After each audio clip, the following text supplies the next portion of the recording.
बात है आज से लगभग 2000 साल पहले की, जब मध्य भारत के उज्जैन नामक नगर में एक महाप्रतापी राजा राज करते थे। नाम था महाराज भर्तृहरि। महाराज भर्तृहरि के ही छोटे भाई थे राजा विक्रमादित्य, जिन्होंने विक्रम संवत की स्थापना की थी। महाराज भर्तृहरि एक नीति कुशल राजा थे। महाराज की 3 रानियां थी, जिनमें से एक का नाम था पिंगला। महाराज पिंगला से बहुत प्रेम करते थे, लेकिन पिंगला एक चरित्रहीन स्त्री थी। उसी राज्य में एक ब्राह्मण रहता था। ब्राह्मण देवी का उपासक था। एक दिन देवी जगदम्बा प्रकट हुई और ब्राह्मण को एक फल दिया और कहा कि जो इस फल को खाएगा वो अमर हो जाएगा।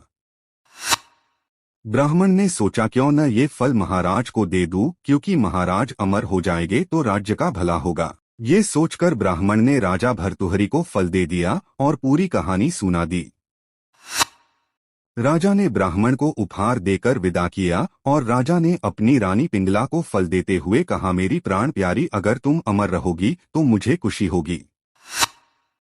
रानी पिंगला चरित्रहीन थी। वो एक दरोगा से प्रेम करती थी जो राजा की सेना में सैनिक था। रानी ने फल दरोगा को दे दिया। दरोगा एक वैश्या के प्रति आसक्त था, इसीलिए उसने वो फल वैश्या को दे दिया। वैश्या राजा भर्तृहरि का सम्मान करती थी। वैश्या ने सोचा कि हमारे महाराज कितने महान हैं, उनके राज्य में प्रजा बहुत सुखी है।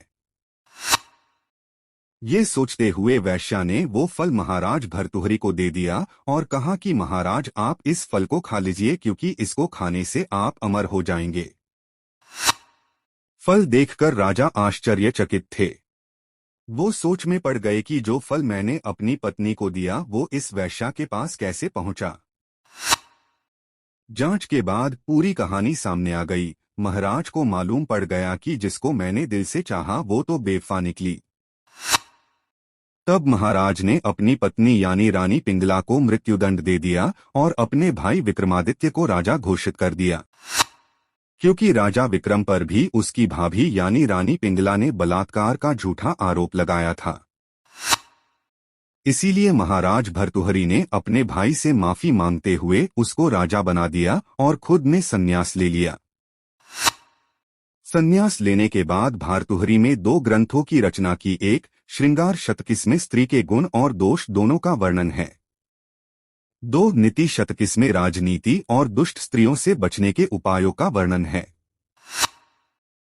ये दोनों ही ग्रंथ में एक चीज जो आम है वो ये कि दोनों ही ग्रंथों में स्त्री जाति के गुण दोष बताए गए हैं और उससे सावधान रहने की सीख दी गई है।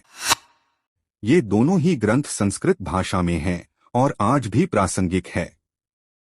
आज भी उज्जैन में भर्तृहरि महाराज की गुफा है, जहां उन्होंने तपस्या की थी।